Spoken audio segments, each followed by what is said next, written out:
Disclaimer. This is a topic that goes way deeper than the depth I'm diving into in this video. This video is not a breakdown of Chicago gang politics. In this video, my plan is to take an overall look at Bloodhound Q50's life and legacy, commenting on what I feel could have led him into getting involved in street politics, and explaining how I feel Q50 stepped up to become the face of the Bloodhound crew after the untimely death of Lil Jeff and Lil Scoom. Thanks! I hope you enjoy. Before starting this video, I'd like to say that I have a little bit of a cold, so if my voice sounds off at any point in this video, that'll be the reason. With that out the way, let's get into the video. I'd like to note that in this video, I'm not going to go through all the alleged bodies Q50 has, as a lot of them are still open cases. If you would like a way more in-depth video going over his life and the alleged bodies he has, I'd highly recommend you watch Trap Lord Ross's 2-hour Q50 documentary. With that in mind, I'd like to tell you about how Q50 stepped up into the rapper mold as a way to keep his close friends' momentum going after their untimely death.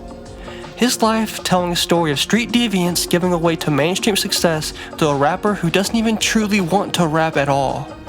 This is the story of Q50. Michaela Cooper, better known by his stage name, Bloodhound Q50, is an upcoming drill sensation coming off the back of two of the biggest Chicago drill artists of this wave, Bloodhound Lil Jeff and Lil Scoom.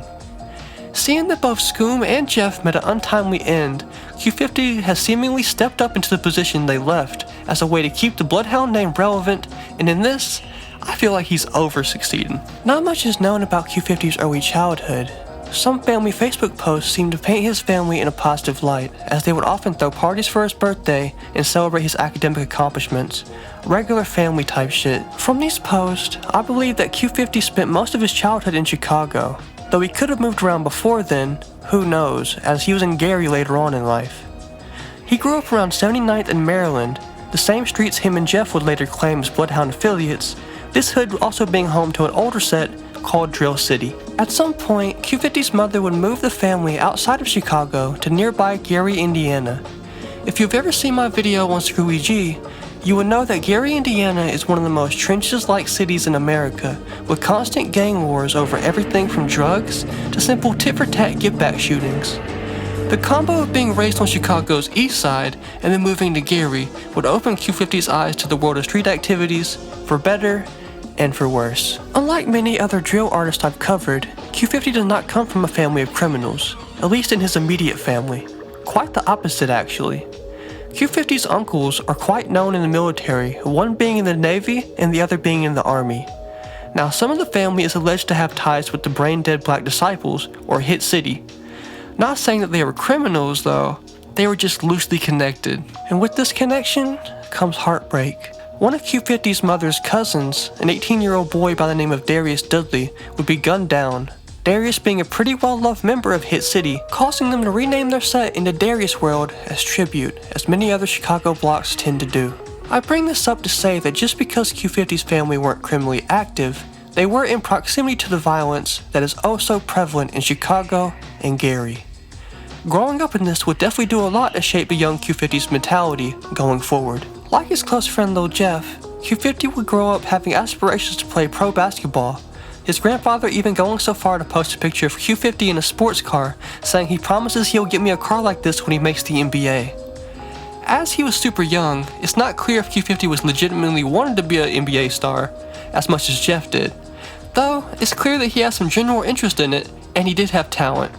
His uncle posted that when he was 14, he held his own against grown men, and Q50 himself shares clips of himself balling as a kid. Throughout high school, Q50 would stay in Gary, the fight video from Q50's school days apparently coming from Maryville High School, which is about a 10-minute drive from Gary, Indiana. This video kinda goes crazy, as Q50 is being jumped, but still completely holds his own. Even his mother commented on the fight, praising how hard he was going. That's how good this fight video is. Q50 would do decent in school, and would end up graduating in 2022, with videos and pictures being shared by his family members. Though, given his fights, and his mother's willingness to support his street activities, it wouldn't take long for him to find trouble. Though, there were pictures with him and Jeff and other Bloodhound members a year before his graduation, too, so he was already on gang BS before he even graduated. Another crew that Q50 is alleged to be cool with is a set that allies with the Bloodhound crew, that being MTV 079. off the fact that Q50 is close with an MTV member by the name of Mari Scoom, often calling him his little brother and saying to free him at every single chance he can. There are people who deny this connection with the MTV crew, though it's dead ass just commenters on Reddit, so I have literally no way of telling who's telling the truth and who's capping. When I said that Q50's family was not criminally active, I was partially lying. While his immediate family weren't criminally active, it seems his cousins are, as most of his cousins you would see Q around would be Bloodhound affiliates. Of course, being around these cousins would influence Q50, pushing him to start being more criminally active in the crew. The Bloodhound crew is a mix of 4 different gangs on Chicago's east side: Drill City, MTV 079, Chris World, and 400 East. Most of Bloodhound members being Drill City, but a few coming from the other sets in the area.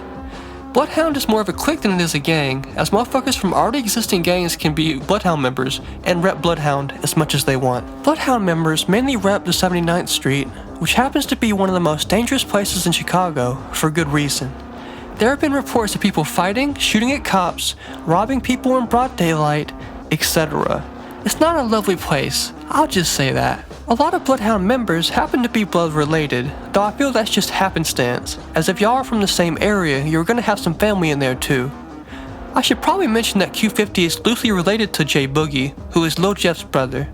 I've nothing to add to that, I just thought that was kind of a cool fun fact. The Bloodhounds have had roots in music since 2010's drill waves, but I'ma in this video try to focus on the new guys, specifically Q50, Vert, Lil Jeff, and Lil Scoom, as their meteoric rise is what's currently making the Bloodhounds a household name in Chicago drill. I'd be wrong if I didn't mention that the Bloodhounds were also seen in Milwaukee's music scene as well, with both Q50 and Jeff being in videos and alleged to have put in work out there. I am not a cop, however, so I'm not going to look into all of that. I will say that the Bloodhounds aren't confined to Chicago, as they do shit all throughout the Midwest, through Chicago, Gary, Indiana, and also Milwaukee. They seem to do it all. Now, while I'm not going to get into specifics, throughout Bloodhound Q50's music, he claims to have at least 8 bodies, even going so far to say that he should have 10, but 2 didn't die. Now, I'm not gonna lie, seeing that most of these cases are open, I don't want to touch that shit. If you're curious about the specific bodies he has, I heavily recommend that you go watch Trapple Ross's 2-hour Q50 documentary. He is way braver than I am, plus I don't want no Fed to use my videos in court. You can't Vlad TV me. Q50 has always been a staple of Bloodhound music videos. He's often seen in the background of videos playing with guns, dancing kinda stiff, and trolling the camera. It wouldn't be until Vert, Jeff, and Scoom were poppin' before he decided to jump into the ring and began to post music of his own. On April 1st, 2024, Q50 would jump on a song with Lil Jeff and FG Red called No Tomorrow. This would be my first introduction to Q50 rapping, and you can definitely tell he's a shooter first, rapper second, as his flows and wordplay aren't as smooth or catchy as the other artists on the song. With that being said, Q50 has unexplained aura that causes his songs to feel hard as fuck without him even trying. I can't even explain what I mean, shit just feels hard. How much energy he puts into this shit and just how he says shit, it just goes crazy. Going forward, it's quite clear that Q50 was just playing with music, as it wouldn't be until after the death of Lil Scoom and Lil Jeff that he began to post more consistently and drop singles and music videos, almost as a way to memorialize them through music. Speaking of Lil Jeff's untimely death, it's said that Q50 was one of the people who were there on the scene when Jeff's hit went wrong, going so far as to have CCTV footage of them without a mask holding Jeff's body in his arms. Is truly a tragic photo. In later interviews, when asked about his plans for continuing to drop music, Q50 would say he wasn't really trying to rap seriously. Sadly though, the death of Lil Jeff kinda forced him into it. Since the passing of Lil Jeff, Q50 has been on a roll doing features with big Chicago artists such as Von Off 1700 and upcoming Gary sensation, Screwy G, the emo reaper himself, which is slowly but surely upping his face card in the city, though I feel if he continues with the street activity he partakes in, he will either be locked away for life, or he will meet the same fate as the others in his crew, being killed before their peak with nothing but a river of blood to show he had even been there.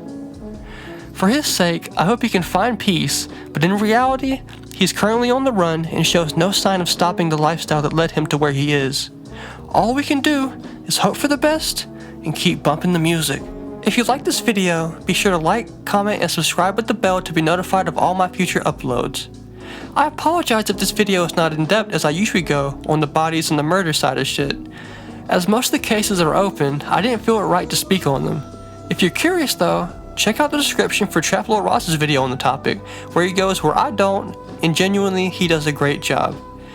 Let me know who y'all are trying to see next. I'm thinking about doing a video on Chucky or YFJ Fatso. With that out the way, peace out, chill out. For the future. I'm doing my part. I'm doing my part. I'm doing my part. I'm doing my part too. They're doing their